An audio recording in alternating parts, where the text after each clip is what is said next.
Չերս հանդիպեցի իմ ընկերներից մեկին, որը շատ բարկացած էր, որովհետև գնացել էր գույքահարկ մուծելու եւ իրենից 500 դրամի սպասարկման վճար էին վերցրել։ Դա ինձ հետաքրքրեց։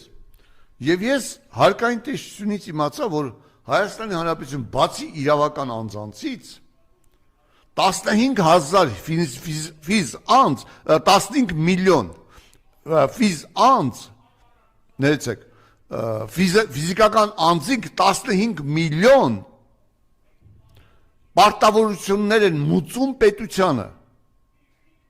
եւ յուրաքանչյուրից պահում է պետությունը 400 դրամ 15 միլիոն վճարային պարտավորության հարկեր տուրքեր տուժերի դեպքում պետությունը մարդկանցից խլում է 6 միլիարդ դրամ 6